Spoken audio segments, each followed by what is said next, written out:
Growing up in Sunset, Utah, Alan Martin always had an interest in being an entrepreneur.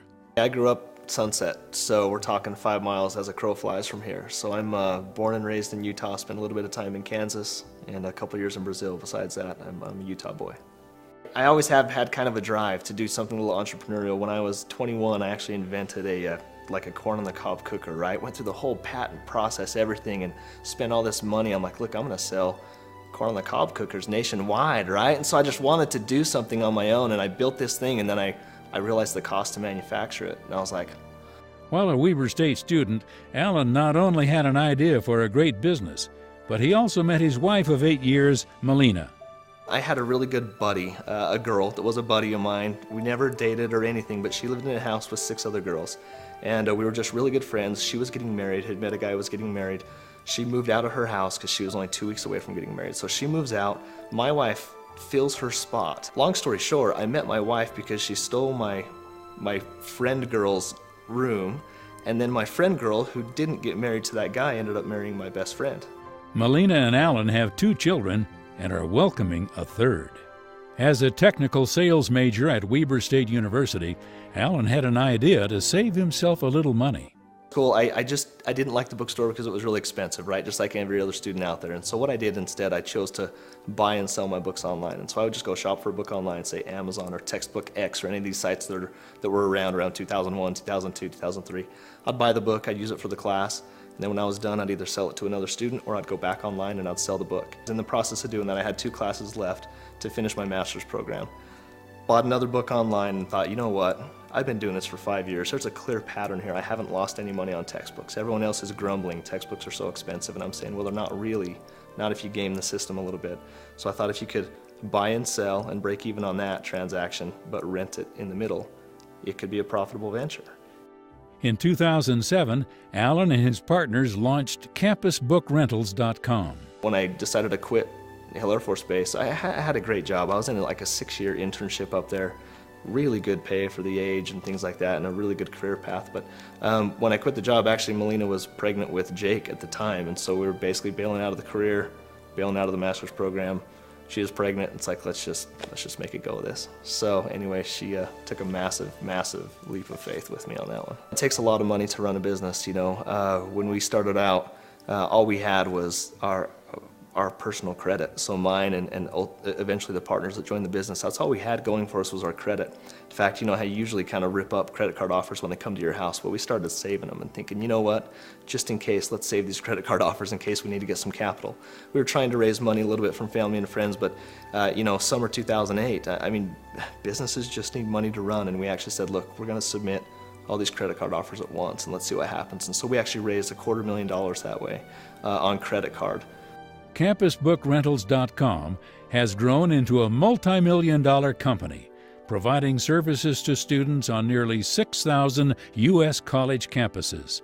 The Ogden-based business employs 120 people. The main thing that I've learned is you've really got to partner with the right people that can fill your intellectual gaps. I mean, no one person is great at everything. It is absolutely impossible, and you have to put a team around you that can fill those blind spots and those intellectual gaps that you have. Every year, Alan donates a portion of his company's proceeds to groups in need of resources. Even early on in 2008, we decided, look, we're gonna do something to give back each year. Whatever that is, let's decide. So in 2008, we were clearly making almost no money, right? But we decided to buy some laptops and donate them to the One Laptop Per Child Foundation. Whatever, seemed like a good idea. Alan's company has launched a new program partnering with campus bookstores to allow for textbook rental through electronic kiosks. Early on, I mean, early after launching CampusBookRentals.com, we knew that we wanted to be aligned with the bookstore because they just have the best real estate, they have the best presence, they have the most to offer a student if their prices would just be competitive. And so what we did, and Weber was the first one to hop on board with our program, was we actually developed a technology to drop right inside the bookstore and allow the bookstore to rent books off their shelf through our technology. We would fund the transaction so the bookstore would be made whole on that sale, but they'd be able to offer the rental price to the student. Alan credits his education at Weber State University with teaching him the skills needed to be successful. found out about the technical sales department, right? And so I heard, first of all, hey, it's kind of like the path of lower resistance, right? This program's a little different than business. It could be easier. And I thought, well, I'm just going to look into it. I started looking into it over the classes, and there's things like personality profiling, speaking, all these things that like just lined up with what I thought was kind of important. I mean, I think you can learn the hard skills any day of your life. If you need to learn how to run a financial spreadsheet or a financial model, those things can be done later. But I mean, it's those soft skills, the public speaking, the personality profiling, understanding people and how to interact with them and sell yourself. I thought that was more important, and so I took that route. The Weber State Alumni Association is pleased to recognize Alan Martin with the 2011 Young Alumnus Award. Okay, wow. I didn't, we might be able to watch another video here in a second. I didn't realize that, I didn't even remember that video existed till like 10 minutes ago. This could be good too. That video's funny. Yeah, that was a long time ago. I have like a bunch of kids now, almost 5. And time has really passed. That's kind of strange I seriously didn't remember that existed until about 10 minutes ago when she told me. So it's really good to be here. I'm going to tell you just a bit of our startup story. I mean, pieces of it. I'll probably talk pretty fast and go through this. And I'm going to get into some of the hard times too, so you guys can see kind of what the chaos looks like inside of entrepreneurship. And I don't know, what you all aspire to do. I don't know why you're like here for sure this morning, kind of like an almost non-school day. But I hope that the story demonstrates that entrepreneurship isn't magical, it's not impossible. The difference between creating something or not creating something is pretty much just deciding to do it and hanging on long enough to see if you were right. One of my favorite scenes of all time in a movie is from Kung Fu Panda. I'm hoping you guys have maybe seen this, but it's when Po, the dragon scroll is like the thing that so many people want. They want to be like this to be the master of the dragon scroll. And he eventually is able to look at it, and there's nothing on it. You guys remember there's like blank, and he's confused. And then a little while later, his dad, who's like a goose duck bird thing, which doesn't make sense. He's his dad. He says, and Poe's kind of disappointed because he was chosen as the dragon person, and he looks at the scroll and it's like blank, and his dad, totally disconnected from this, he says, I need to tell you something that I should have told you a long time ago. And like, of course you think he's going to say like, I'm actually a goose, I'm not your dad, But he says, I want to tell you the secret ingredient to my secret ingredient soup. And he's like, oh, okay. And he goes, the secret ingredient to my secret ingredient soup is nothing. And Poe's like, nothing? What? He's like, nothing. He goes, for something to be special, you just have to believe that it's special. And I think that entrepreneurship has a lot to do with that. I've thought about that a ton. Like people think that there's some secret ingredient to this stuff, and I'm telling you, like, I don't think that there is. It's a lot of normal hard work, and it's just the difference is getting out there and doing something. And I think that makes really all the difference. So really quickly to level set before I jump into the stories, campusbookrentals.com, the video actually, I seriously don't even remember like hardly any of this. This is so long ago, but the video kind of says a lot of what we did. So we started a website to rent textbooks to students, and that was a really novel idea when we did that. Over time, the company spawned a set of innovations which sits under a brand that is called Sidewalk. And that is really how universities, how they know us today. And before I jump into like what we're trying to do, what the mission of Sidewalk is, whatever, I want to do a quick little poll. So I hope you guys will raise your hand answering these 2 questions. Have you ever not purchased a textbook or other piece of content that you were supposed to purchase for a class because it was expensive? Have you ever avoided buying something that you were supposed to use for class? Okay. A little bit deeper question. Have you ever actually selected a course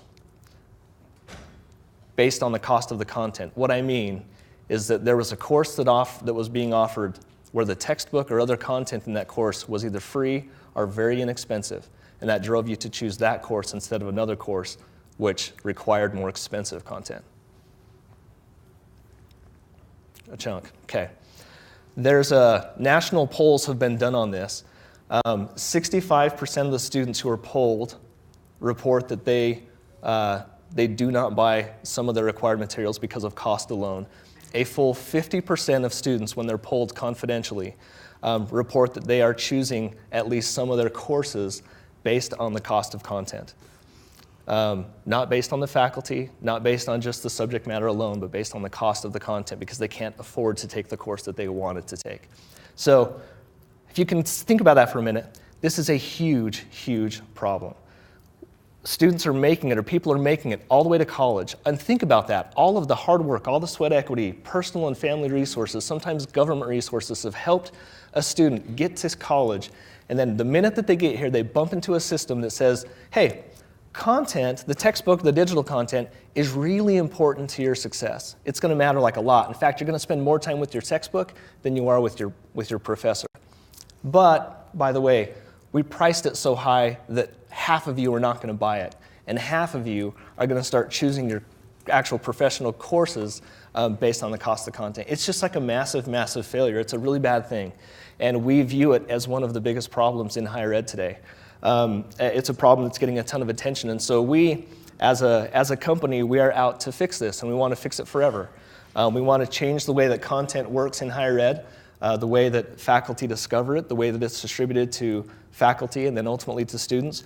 We believe that over time, we can change this to an extent that this becomes like a non-issue. We hope that in 10 years we ask that same question and students are basically like, no, like why would I do that? That doesn't make any sense. We think that we can. We think it's worth doing, and so that's what we're on a mission. What we're on a mission to do. So, having said that, that's kind of what we're doing. I'm going to rewind and jump into the startup story. You heard kind of some of the pieces here in the video, but I'll kind of quickly go over other pieces of it as well. So, yeah, in 2007, I was a super typical student, working for the Air Force at the time as a civilian. And no scholarships, nothing special, just going to school, trying to crank out a degree, trying to get done. And like the video said, I was buying and selling my books online. I did the bookstore, I think the first semester or something, and then I was like, this is really pretty expensive. I got to find a different way to do this. And so that's when I just started using Amazon and any other online site to buy and sell my textbooks. And basically it was breaking even, like it said, over the course of about 5 years. It took me a long time to recognize this pattern, obviously. I'm like, wait a minute, I'm breaking even on books. Why couldn't you rent textbooks? And so I started looking that up, and it's weird, but 2007, it didn't exist. You can go to Google, there's like 0 search results for renting textbooks. It wasn't a thing that was happening. And I thought, well, why not? I mean, if I know that I can buy a book today for this price and sell it 6 months down the road for like not that much less, all I got to do is like extract a rental price, between those two goalposts, and the thing ought to work. Students could save some money, might be profitable. Let's give this thing a try. So I just went to GoDaddy, snagged a domain name. I grabbed a really long one. I don't know why, but I did, campusbookrentals.com. I could have had anything probably back then. Got that domain name and set up the website, and then put the word out to one of my buddies who was still here at Weber State. He was in the Weber Entrepreneur Association. I think that's probably still around. I'm not really sure. And he put the word out. And we started renting textbooks, and it was a huge pain in the butt. Basically, I told on the website, I told everyone that I had, of course, every book in the world. I'd rent you anything, and of course, I had no books. I mean, I had nothing. I had no books, but I knew for sure that if somebody were to come to me wanting a book, I knew where to find it because I've been doing it for 5 years as a student. And so it was a massive, massive pain. People would basically reply. They'd fill in a little form on the website and say, I want a book, and they'd give me the ISBN, and I'd look it up online, do like a manual process to look it up, run through my little napkin algorithm. This is what it's worth now. This is what it's going to be worth later. What's all the cost? So on and so forth. I'd look at a lot of characteristics of the book, how old it was, and whatever, just trying to figure this thing out. I'd reply back to them, cool, this book's going to cost you $40 to rent. They would say, cool. I would say, cool, pay me at PayPal. And they'd say, okay, pay me at PayPal. I'd take the funds. I'd go buy the book, which means I'd take like their $40. I'd add like 30 of my own dollars to it. I'd buy the book and just have it shipped directly to their house. And that's basically how it worked. So for about $14, I think, the domain and a month worth of hosting, the idea was out in the wild. And we were starting to get some orders. We only rented 22 books that first semester. It's kind of interesting, though. I mean, that launched right here at Weber State. But the number kind of didn't matter. It was a really small number. But what mattered is like, how did students feel about it? Were they actually responding? How many people did we talk to? Wasn't that many. It was like the Weber Entrepreneur Association and then a handful of other people, and then that was kind of like it. So people were responding pretty well. They felt pretty good about it, and those were like the marks that we needed. That's what learning was back then. That's exactly what we needed. So even though it was really small, it was what we needed to kind of take those next steps. So we that year just began guerrilla marketing, printing off flyers, doing the thing that you would imagine you would do if you didn't have money, putting flyers in and on cars and everywhere. And we did that basically along the Wasatch Front. And we, in the process, got to know most of the campus police departments, as they called us, and made us come clean up from Logan down to UVU and BYU, which was pretty annoying. But it's kind of just what we needed to do. So I think what we took away from 2007, like our startup, like kind of lesson from that year is starting on the cheap. You can start things like for tremendously cheap. We kicked our idea out there for the price of like a really nice lunch, like 3 trips to Taco Bell or something like that. And we had like our idea out there.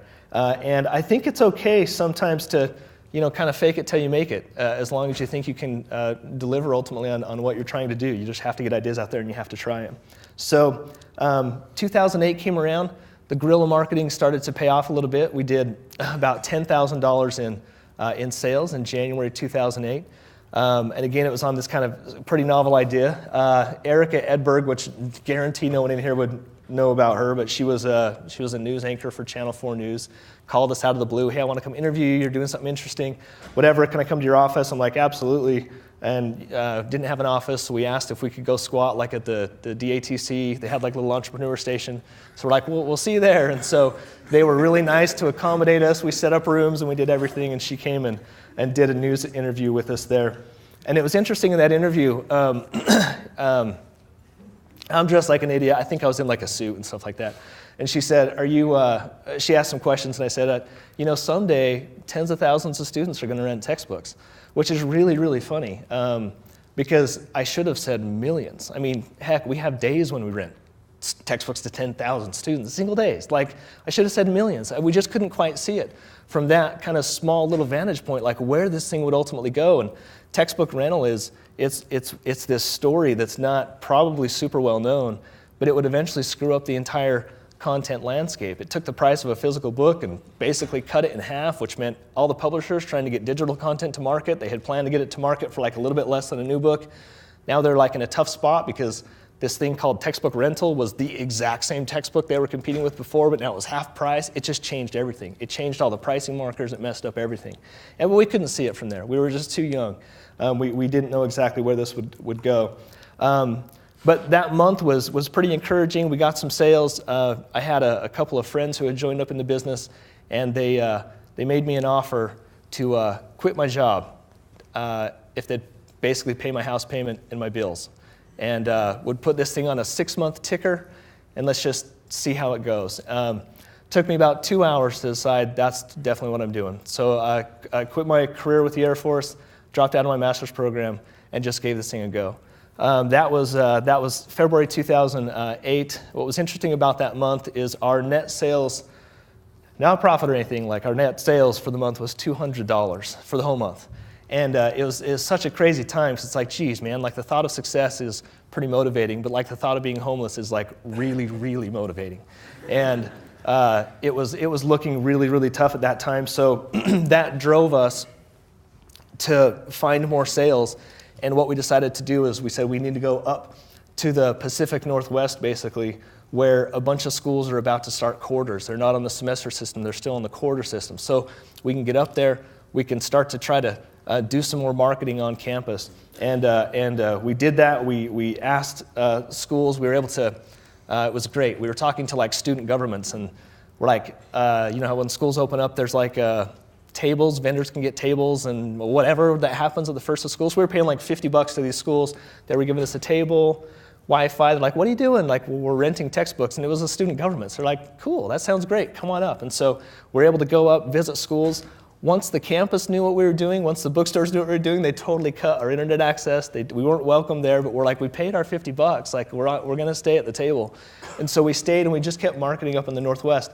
What was important about that, though, is it led us to really what was a major pivot point for the company is we were doing all this right outside of the bookstore, essentially. And as we were just like observing the bookstore, and we're just like, because up to that time, you know, our experience in college was that like the bookstore was like not a good place to go, it's really expensive, whatever.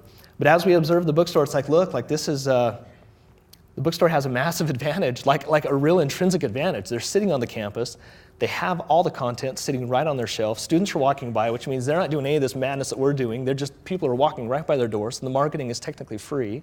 The only problem, like honestly, the only problem the bookstore has is that the books are too expensive. But that's like it, because they have every other advantage in the world. And we knew right then that we would ultimately be partnering with stores instead of working against them, which was pretty pivotal in our thinking. Now we were still kind of viewed as the enemy, so we couldn't pull that off right away, nor did we have the technology to pull that off right away. But we put that in our back pocket, and that's where we figured that we would that we would be working with colleges, which is ultimately the track that we took. So you know, we were really young at that time, and there were two things that we felt that we needed at that moment in time. One was leadership. We thought, you know, if we could find somebody come in that has kind of done something big before, maybe they could do something big here as well.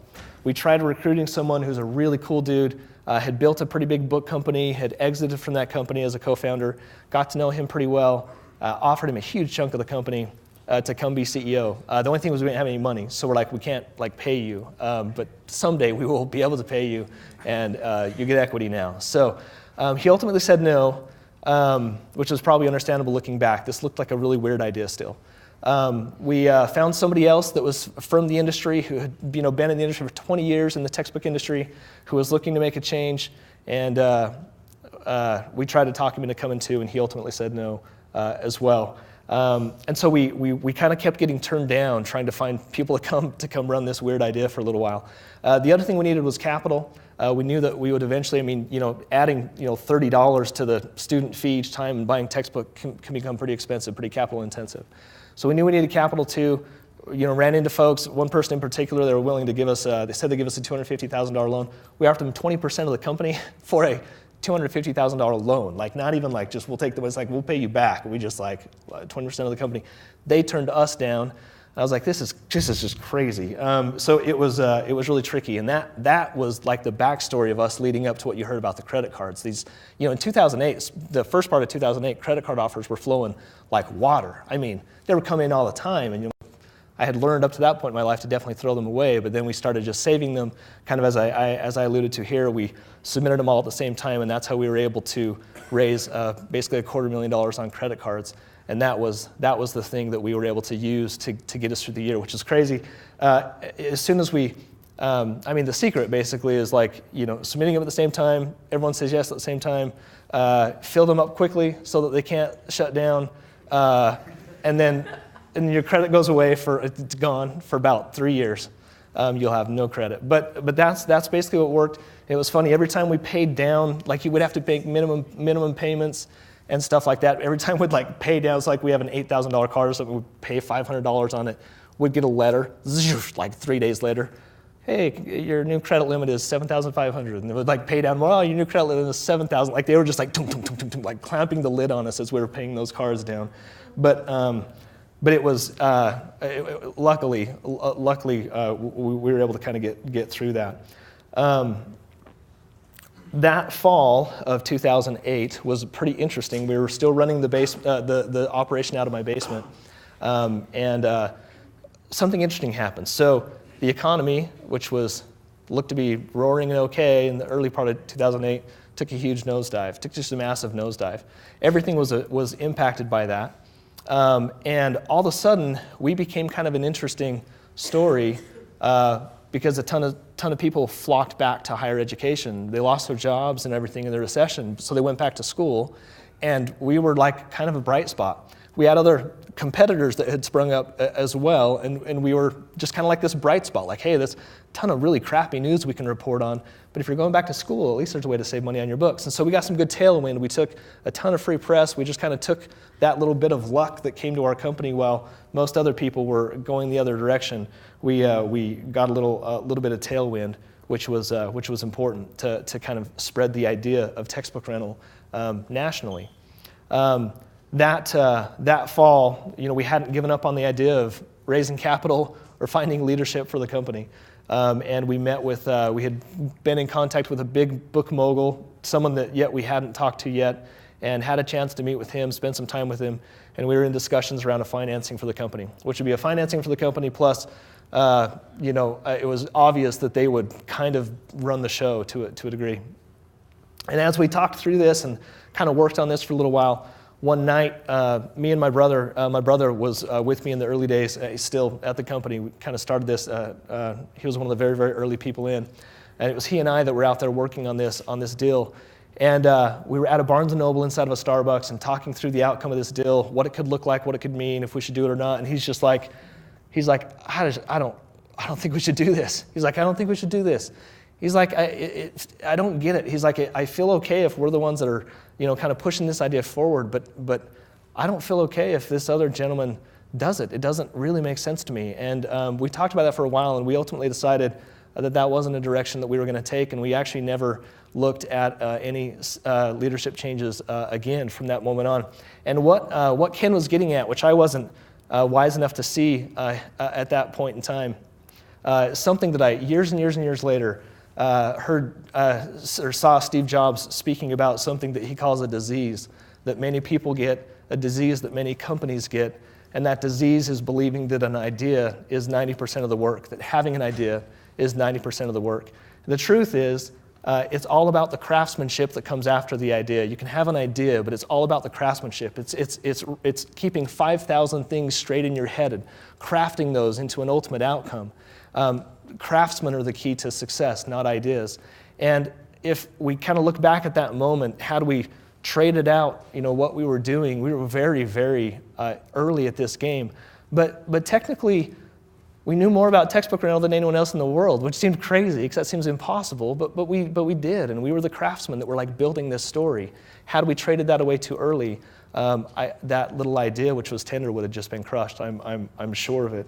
And so it was a very, very interesting year as we were seeking capital, as we were seeking leadership. We just learned a ton.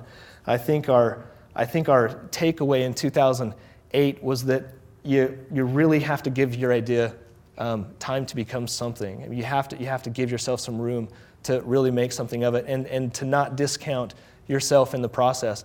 I think what you'll find when you get out there ultimately is basically nobody knows what they're doing half the time.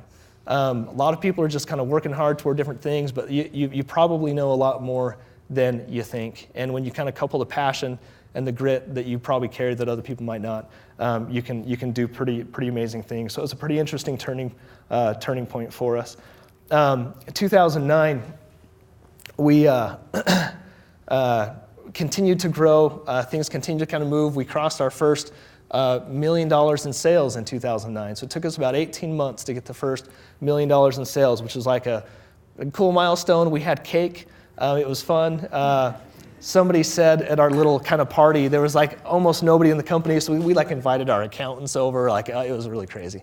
And our accountant said, wow, someday you might be having a party for your $50 million mark. And I'm like, ha ha ha, that's impossible, But again, this is us just like really early, not understanding where this thing would ultimately go. But things were still crazy, and we were figuring stuff out as we go. At that point in time, we only had 2 paid employees. One of them, she was fantastic, but she got in a car wreck right around Christmas and shattered her wrist. So as you can imagine, like as a customer service person, not having a hand is like a really, really big deal, let alone like the surgery and everything she had to go through. And so we had one other employee, and we thought it was a brilliant idea to start up live chat that semester as well. Has anyone ever worked on live chat? You guys ever done customer service and like actually done live chat? It can get out of control really fast. So we had this one poor employee who had the customer service cell phone, who had all emails, and now he had live chat. And he was trying to handle as many as 18 concurrent live chat conversations along with the phone and the email. If you can imagine what this meant, it was insanity. We had to unravel the weirdest problems where he was cross-pollinating all sorts of problems between customers because he couldn't differentiate between an email and I got a live chat and it buzzed in and then he's answering some of the totally different information. It was bonkers. We had to kill live chat. We had to make some adjustments. He totally quit after that semester. It was just, it was really, really tricky. But that's just like what it looked like. To the outside, it was like, hey, we're renting books and this is all innovative or whatever. On the inside, it was chaos. It was us just trying to keep up with the growth and everything that was happening. August 2009, the way that your credit card works when you buy something online is that your money doesn't go like right to the person you buy from. The money goes like into a holding account. The bank basically makes sure that it's legit, and then it passes on to you as to the merchant or whatever.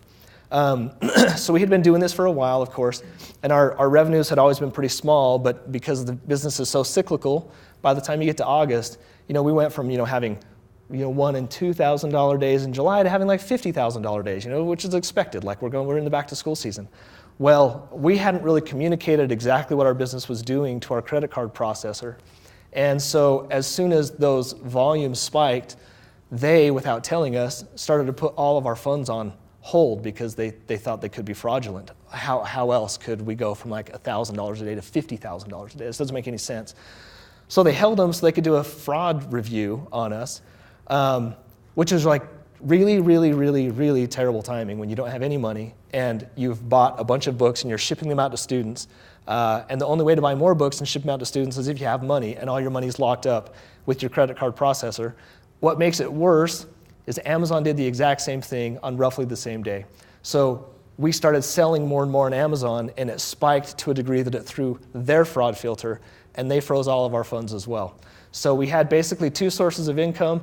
One was Amazon, one was our credit card processor, and both of them froze our funds during the back-to-school season, which was terrible. We fought like tooth and nail to get that resolved. It took us about a week, but as you can imagine how back-to-school seasons are, it's like whoosh, it's like a wave that comes in and goes.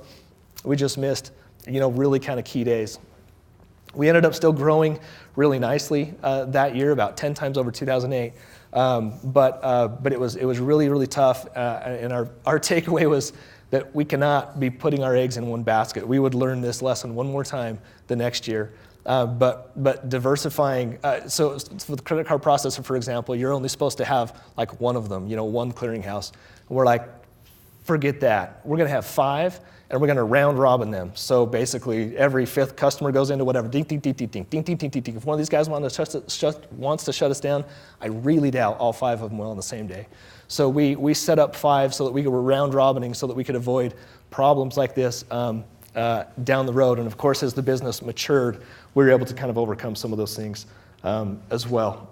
So one of the things that my brother started saying as we were having just tons of all-nighters and tons of just crazy work to get this done is he would eventually say, sleep is for sissies and so is lunch, And that kind of became the mantra around the office because we were just cranking to try to make this happen. 2010, I kind of said this notion of having kind of your eggs in one basket would come back to bite us one more time. We first half of the year was relatively uneventful, growing like crazy, relatively uneventful. We got into the back-to-school season again, August, massive spike of the year. And at that point in time, as you can imagine, we can't go out and like buy every book and just have them in stock sitting on our shelf waiting to ship, right? When students come to our website, we had a whole bunch of data kind of coming in, an algorithm built where they'd say, hey, I want this book, and we would go programmatically see where we could buy the book, at what price, and that generated the rental price. Long story short, we were shipping just in time, drop shipping from suppliers all the time to students. So they'd come in, they'd place their order, would drop ship the book, boom, boom, boom, boom, boom. We were using one supplier more than any for this, and we started to notice during the days of like August 27th, 28th, 29th, these are the biggest days of the year, that we were getting all of our confirmations, we're getting all the confirmations, tracking numbers, whatever confirmation numbers, and but then we started to just see something fishy, like books weren't arriving at our customers' addresses. It just something was off. And we found out a few days into this that our supplier had made just a unilateral, quiet decision to stop shipping any of our orders. The problem is textbook rental was starting to steal customers from other websites, because if you were a website that had a textbook for sale, and if you think about it, a used textbook is like a really valuable thing, because it's the same to a student. It's just as valuable to a student, but it costs less. So whoever has a used textbook on their site is more likely to win a customer and to build a customer account. If you have only a new textbook on your site, or if you don't have that used textbook, you're not even going to build that customer account. Well, rental was sitting out as a separate website which had lower prices than these other sites, and which meant we were building customer accounts pretty rapidly. We were winning customers. And that site decided that they didn't want to let us have their books anymore, because they wanted to win the customer, not let us win the customer. Not even that they were doing textbook rental, but they didn't want us to be able to have the books, and they didn't tell us this. So, so we had about 8,000 customers which believed that their books were coming, because we told them that their books were coming, that all of a sudden their books weren't coming. What made this super, super, super crappy is that our competitors had been raising capital along the way, and we had continued to not. So we had done a little bit of debt financing, but we had not done any equity rounds at all. And at this point in time, we had been in the due diligence process, and we were 3 days away from closing a pretty significant equity round, just 3 days away from closing an equity round. And our supply chain had essentially collapsed. So I'm like, we're going to die like one of two ways. We're going to die for sure, but it's going to come like one of two ways. Either customers are really, really, really ticked off because we told a ton of them that they're getting their books, and they're like not getting their books. And then secondarily, there's no way that our investors are going to invest. Our supply chain just evaporated. So this is insane. It's not going to work. It's the longest kind of stretch I remember not sleeping in my life, and most of the team was the same way. It was about 3 days, which, you'd fall asleep accidentally sometimes, but for the most part, we were up trying to solve this problem. And eventually, what came to mind was one of these big book moguls, which we had attempted to get some investment from. And back in 2008, where I said, we decided, look, we're not going to be seeking a serious leadership change. Again, I don't know if they're telling me to go or stay or what. So came to mind that we should give him a call and see what the heck he could do. So I gave him a call. He was at a movie, I think, at the time. I can't believe he really picked up the phone. It was like 10 o'clock at night. And I'm like, James, I have a ton of customers who need books. You have a ton of books. Can I send you a flat file? Can I just send you a flat file? You extract all the information out of it and just ship like crazy. Anything you can do, I don't care what the price is, ship the books.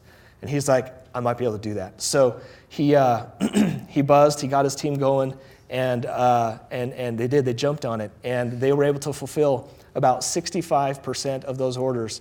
They were able to fulfill them, and since he was centrally located in the US, he got those out on time to our students.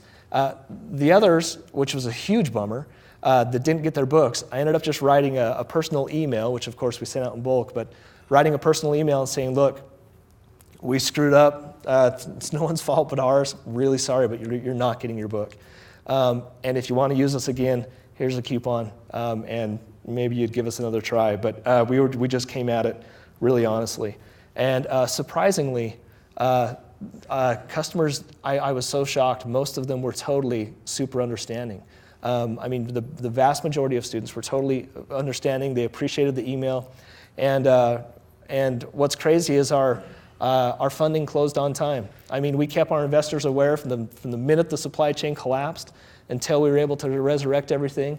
And ultimately, within about 4 days, we were able to wire up, which was just completely lucky that we had been working on a secondary supplier. We were able to get that engineering done, get another supplier wired up, and they closed the financing on time, which was not what I expected them to do. But they said, what more can we expect? We just see you guys run into a massive, massive problem, solve it, get through it. Of course, we're closing, and they closed, and that was very neat. It gave us a chance to continue on. I'm going to leave at least 10 minutes for questions, but we'll go through maybe just a couple of different things. 2011 is when things started to get interesting. The other interesting thing in 2009, which I'll mention, which was pretty important for us, is we we dusted off the bookstore plan. So we knew we wanted to get to stores, but at the time we didn't have the technology, we didn't have really the credibility. We wanted to get to stores, and so we targeted Weber State. Not because we didn't know anyone here. I didn't know the bookstore or anything like that. I was definitely like an invisible student, but we thought we'd come here and talk to the bookstore. And so our idea was, since the bookstore already had the location, they had the books, they had the students, whatever, they just needed to get the books to the students for less. And so our idea was to get a touchscreen kiosk in the store, and we would just reflect the inventory on the shelf in the kiosk, apply a rental price to it so a student could walk up to the shelf, grab a book off the shelf, scan it at the kiosk, and swipe their credit card and walk out the door. And that was the idea. And I didn't want to kind of just leave this up to explanation, so I found a lady that was an artist, and I said, could you draw something for me?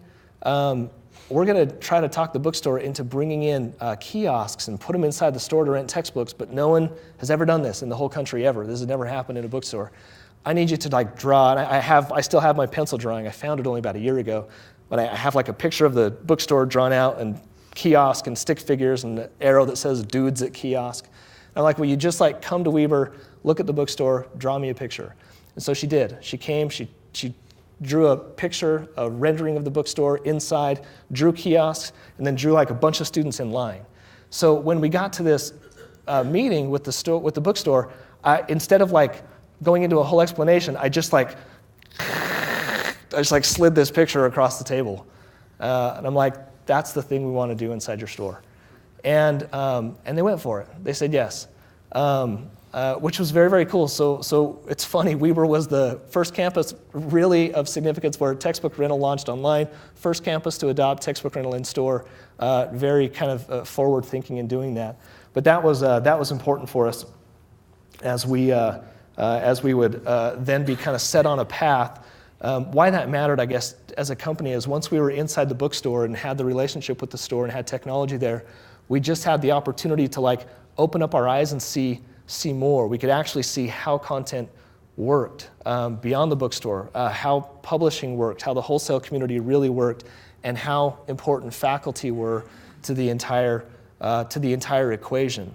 And ultimately, what that led us to is kind of a string of software innovation and products which would continue to enhance the operation of the college store. And that really culminated, fast forwarding quite a bit, in a piece of technology that we call Hero. You guys bump into a little piece of it when you go to your bookstore website and you go look for textbooks, and it has you sign in or whatever, and it shows you your classes and your books that you're getting or whatever.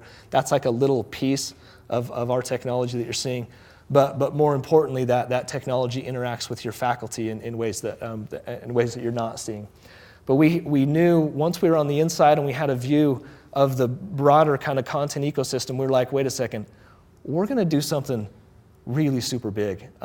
We might fail, this might not work, but let's try to do something really, really big. And our goal was to figure out how to aggregate the largest faculty audience on a single piece of software in the country. This is the way that content works in higher ed. You guys think that you buy textbooks? You don't. Your faculty buys textbooks. The difference is they're not the ones spending the money, but they are the ones making the fundamental buy decision. So if you're wondering why you're getting a $300 textbook instead of a $30 textbook, it's just because the information that was surrounding your faculty member, they were making the best decision they could, and they chose the $300 book instead of the $30 book. But 77% of faculty report that they have no idea what the cost of the content is that they're adopting. They don't know. The publishers don't tell them because they don't need to, because they're not the ones spending the money. So they just look, they do their best with the information they have, they adopt a book. So you look at the whole content market in higher ed, it's just a reflection of the millions of decisions that faculty are making. End of story, that's all it is. So we thought if we could form relationships with enough bookstores which have by default a connection to all faculty because they have to talk about content. If we could bring a better piece of software there which could interface with faculty and start to provide them more information, like telling them the price of the content when they're adopting it. If they're adopting a piece of content that's more expensive than the one they used last semester, just giving them a notice to say, hey, P.S., this is going to cost your students 50% more, which is $72 more than the thing you used last semester. If we could give them a path to negotiate with publishers directly for digital content, kind of like the William Shatner of the textbook world, hey, we'll go get you a deal and come back. We can do these types of things. If they're looking at a book and there's a free piece of content out in the market, it's called an open educational resource. If there's a free piece of content out in the market that is competitive to the thing that they're about to tell their students to go buy, if we could inform them of that, we're basically doing all the things that the publisher would never, ever, ever, ever do. We're basically giving the faculty more transparency, more choice, more objectivity. If we could do that, we could possibly change the way the content works in higher ed forever. And we were fortunate to bump into a piece of technology that was being developed at Brigham Young University, which was a faculty communication technology which connected faculty and students in the kind of adoption and selection of the content, which surrounded faculty with more information than they were accustomed to having.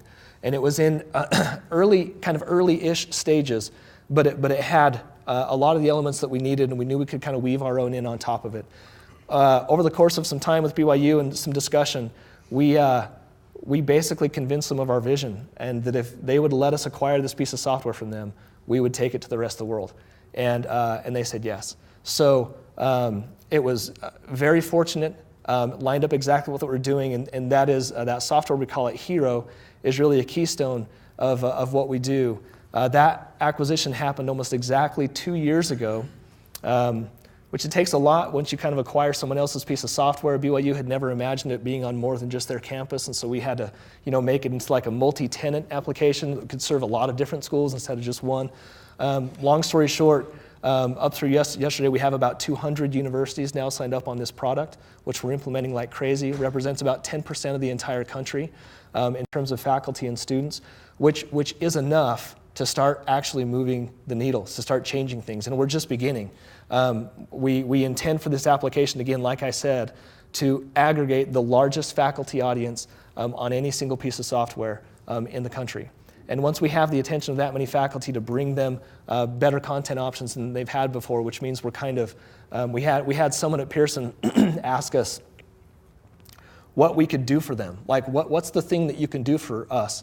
And we said, we can help you fire half your salespeople, because we will bring objective software into the faculty so that they're just getting the best. I mean, it's like you go buy a product on Amazon, it's pretty objective, right? You can see what customers have rated, you can see the price, of course. That's novel, you can see the price of the thing you're buying. All of this happens in our everyday life. Why isn't there like meritocracy in the kind of faculty ecosystem? And that's what this piece of software could do. So that's where we are today. I think, and really it's from that position that we really intend to change the way the content works. We think we can pull a tremendous amount of cost out of the system by providing faculty more transparency and choice in content. Two little kind of quick things I'll end on, and then I'm happy to, would love to answer some questions.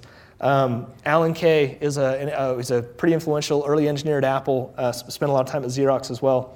He says the best way to predict the future is to invent it. I love that. It's kind of short and sweet. Like that's basically what we decided to try. And we're like in the middle of it still. Have you guys ever seen that, the little drawing that says what people think success looks like? It's like this little thing that goes kind of up and to the right to you guys, and it's like an arrow. And then it's like what success actually looks like, and it's like the thing starts, and then it's like this madness, just like mad ball of yarn, and then like eventually something pokes out the other side. We're like in that crazy ball of yarn right now. Like our story is not over. We have reinvented ourselves a lot along the way, kind of expanded our vision. But that's the thing that we're trying to do is kind of invent the future of content in higher ed. One last little quote. It's become kind of one of my favorites as I think it relates to entrepreneurship. It comes from Shakespeare, from Julius Caesar. I ran into this quote. I was reading the biography of John Adams. I don't know if you guys have read that before, but it's really good. When it was along the time of the 1770s and in that ballpark, there was a lot of discussion of whether or not the country should even have a revolution. Should we stay aligned with Britain? Should we do our own thing? When you remember, by then, people had been here for a couple hundred years. There was very successful people, a lot of really good things happening. Should they or should they not separate? Should they not have this revolution? And John Adams, his wife Abigail, sent him this quote from Shakespeare, because they were both They were both spent a lot of time in literature and everything. And this was the quote, and it actually had a pretty big impact on John Adams and him pressing. He was one of the champions pressing to go forward with revolution. And the quote's basically this: "There's a tide in the affairs of men which, taken at the flood, leads on to fortune. Omitted, all the voyage of their life is bound in shallows and in miseries. On such a full sea we are now afloat, and we must take our current when it serves or lose our ventures." And he's basically saying, look, there's a time and a place to make a difference, and now's the time to make a difference. I feel like that's a lot of the way with entrepreneurship. People can definitely just like wait for the world to change around them or whatever, but like the world doesn't change on its own at all. It changes because people change it. People get out there, they do stuff, and they change it, and that opportunity is open to really anyone. So yeah, that's pretty much the end. I know I've taken us pretty close to time. I'd love to answer some questions and happy to hang out and answer any questions you guys have. Arguments, whatever. I'm good for anything. Got a question. Okay. You mentioned like you were juggling a lot of things, and I can imagine the stress was terrible during the last several years. What do you attribute your success to in managing that? Was it from like parts of your life, like growing up? Did your parents teach you things? Did you have experiences that helped you to manage that stress later on? Man, this is like a super, super good question, and it's kind of like it's almost kind of it's like hard to maybe get at. But it is true. Like I've only done this once so far to this degree, and it has been insane. I don't even know how to say it. It's been totally insane, and I don't know. I don't know that my parents instilled anything. I have no idea. I definitely have just never been one to get super worked up about kind of anything. So I don't know if I'm cold or I don't know what it is, but I think I can take information and just kind of process it. And it's funny you say that. I've said like I'm terrible at a lot of things, but one thing I feel like I'm decent at is I can sit under a tremendous amount of stress for a tremendous amount of time, and just continue to think and figure things out without getting worked up. So I don't really know. When I was a little kid, I've had two kind of little medical events in my life where I've had to help my mom as a little kid, and she's like, you need to become a doctor because nothing freaks you out, like nothing freaks you out. You can just do stuff without worrying about it.